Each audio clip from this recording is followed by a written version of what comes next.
Welcome back to my video, Hampton Asia. Di video kali ini gue bakal bahas tentang pertanyaan-pertanyaan yang udah masuk di hamptongroup.id di Instagram. Baik, gue bakal bacain satu persatu pertanyaan seputaran pertanian dan ekspor maupun juga perdagangan atau jual hasil bumi yang ada di Indonesia.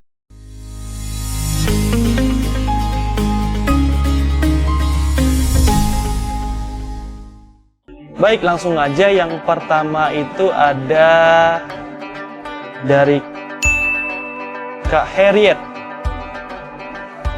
Yang pertama itu, apa kendala terbesar dalam proses trading pasca pandemi COVID-19? Jadi pengalaman aja untuk kendala yang banyak sih pas zaman COVID sekarang itu adalah banyak ketidakpastian dari calon buyer, yang dimana itu misalkan mereka ingin ke Indonesia, tapi karena pandemi mereka tidak bisa berkunjung dan harus mengikuti regulasi pemerintah, yang dimana itu agak lumayan berbelit dan sangat-sangat ketat gitu. Nah, jadi ketika dia mau datang, mau survei produk, mau survei tempat, gudang kami, itu sangat kesulitan banget dan akhirnya juga gagal dalam dealing sama buyer. Selain itu juga waktu itu kita pengiriman ke daerah Timur Tengah, waktu itu ada beberapa yang ditutup pelabuhannya gara-gara COVID, dan sampai waktu itu kita dialihkan ke beberapa pelabuhan lain yang ada di negara sekitar. Itu sih satu kendalanya. Nah, tapi dalam kendala itu dari Hampton sendiri bisa meminimalisir, yaitu dengan jual dalam negeri gitu, dan peluang mengekspornya terkendala, tapi kita masih tetap jual dalam negeri, yang dimana itu kita biasanya jual ke pabrik-pabrik atau industri yang ada di Indonesia. Baik, lanjut.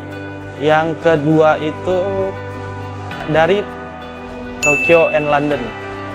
Bagaimana tahap awal untuk menjadi eksportir atau trader rempah-rempah? Tahap awal yang pertama itu, tahap awalnya adalah kita harus mengetahui produk apa yang harus kita jual, karena itu sangat penting dan itu sangat mempengaruhi dalam proses trading nanti. Dan kita harus tahu juga produk knowledge-nya, yang kita jual itu apa sih dan apa aja spesifikasinya, mulai dari grade A sampai grade yang paling akhir gitu. Dan kita harus juga, yang kedua, kita harus juga mengetahui itu pasarnya di mana aja gitu. Nah, selain itu, setelah kita mendapatkan informasi tersebut, produk knowledge dan marketnya, kita bisa mengontak salah satu supplier kita, mencari supplier. Nah, ini adalah bagian sangat penting karena yang dapat menyuplai kita, dan ketika kita udah ketemu supplier, kita juga harus tanya detail karena supplier yang bakal yang disuplai ke kita gitu. Kita harus lihat supplier itu juga harus mempunyai data yang valid, yang dimana data itu ya mulai dari dokumentasi dan quantity dan grade apa saja yang mereka miliki. Nah, selain itu juga kita harus mempunyai mungkin beberapa ada buyer gitu ya, dalam negeri maupun di luar negeri pun meminta biasanya ada sertifikat. Sertifikat itu seperti mungkin ke sertifikat yang layak nggak harus diekspor, atau itu bebas dari, ada mungkin beberapa kayak dari Eropa kita contoh ya, itu misalkan ketika kita ekspor pala itu ada grade-grade dan ada kandungan yang istilahnya di mana tidak boleh di negara tersebut. Nah, itu harus kita mempunyai sertifikatnya dan itu sangat-sangat penting. Terus kita juga harus tahu proses pengiriman dan berapa akan lama ketika kita mau trading barang tersebut, dan itu sangat-sangat penting karena beberapa buyer ada yang mau cepat gitu dari proses pengiriman. Nah, jadi pengiriman kita harus sangat-sangat strict di situ, karena dari pengiriman ini kita harus sampaikan ke buyer estimasi paling lama itu berapa, jangan sampai lewat, karena ini sangat penting. Apalagi itu beberapa negara tujuan, dia biasanya pengalaman kami itu kayak misalkan untuk penyediaan biji pala itu waktu 3 minggu. 3 minggu itu kadang-kadang kita udah harus dikirim pelabuhan yang terdekat gitu. Contoh mungkin di Tanjung Perak. Nah, ini harus diperhatikan banget ya guys untuk awal pemula trader. Dan itu harus kita cek itu untuk jadwal kapal, kapan pengiriman, dan kapal itu bisa sampai di negara tujuan tersebut. Lanjut, dari Nadia Amalina. Kalau aku mau jual komoditi, apakah kualifikasinya mengikuti keinginan buyer atau jual yang ada? Nah, ini sangat penting. Biasanya yang kita jual komoditi itu harus sesuai dengan keinginan buyer, karena buyer kan mempunyai spesifikasi tertentu yang harus mereka inginkan atau mereka jual di negara bagian tersebut, atau mereka juga kadang meminta di luar dari apa yang kita jual gitu. Itu sangat-sangat berpengaruh ya. Jadi kita harus jual sesuai dengan apa yang keinginan buyer. Yang kita sediakan pun tidak masalah, itu pun biasanya ada target marketnya sendiri gitu. Maupun misalkan contoh kayak yang Hampton lakukan sendiri, yaitu trading biji pala. Biji palanya itu di grade ABCD, itu biasanya grade mungkin grade ekspor. Yang BWP atau SS biasanya itu untuk dalam negeri. Nah, jadi biasanya alangkah baiknya kita punya beberapa grade itu yang pada umumnya yang sering dijual gitu. Nah, maka dari itu sangat-sangat gampang nanti ketika kita mau jual balik gitu.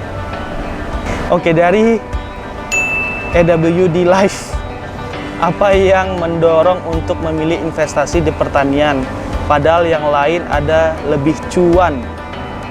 Apa yang mendorong? Yang mendorong itu jadi gini, mungkin dari Hampton investasi, kenapa harus memilih investasi di bidang pertanian? Karena potensi yang kita miliki itu sangat-sangat besar. Ya bayangkan, mungkin di video sebelumnya gue sempat jelasin, kita dijajah dari bangsa asing sampai 350 tahun, itu kita menandakan juga bahwasannya kita bisa ngambil peluang di sana. Karena apa?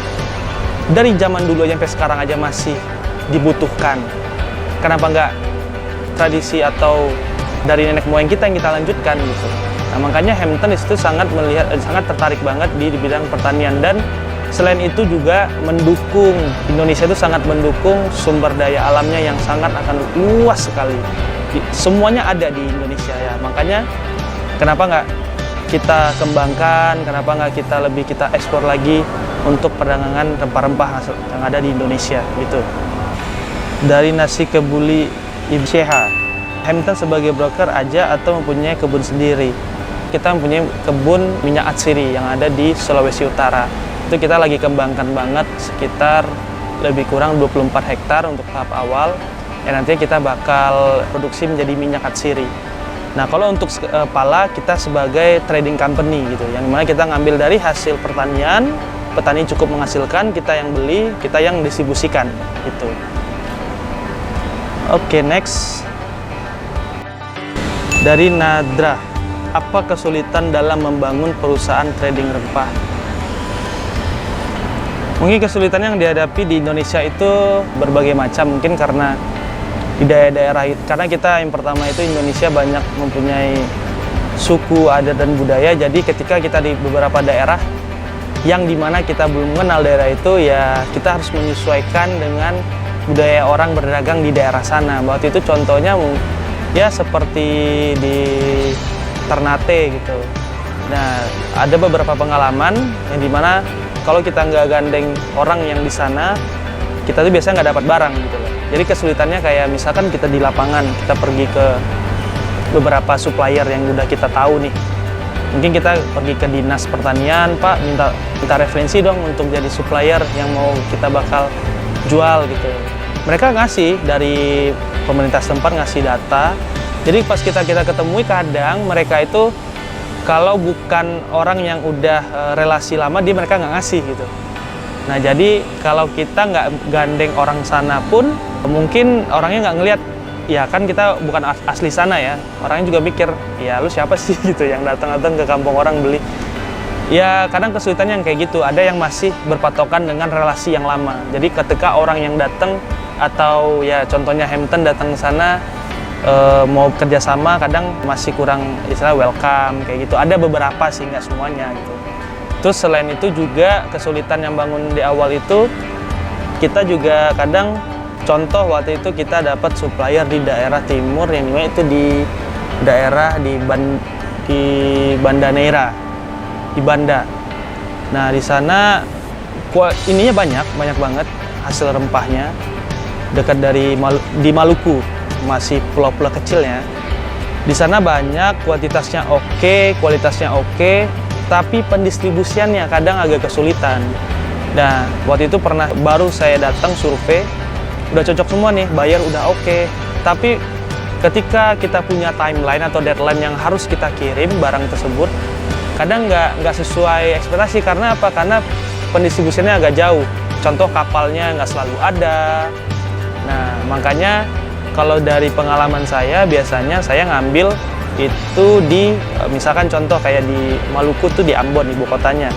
Jadi saya ngambil, atau tim saya itu di Ambonnya, saya kerjasama sama orang sekitar yang ngambil di daerahnya. Jadi saya tahu hanya ada di Ambon. Nah, dari Ambon nanti itu pendistribusian lebih gampang daripada kita harus di daerah terpelosok lagi ngambil barang. Nah, itu yang agak kesulitan sih gitu.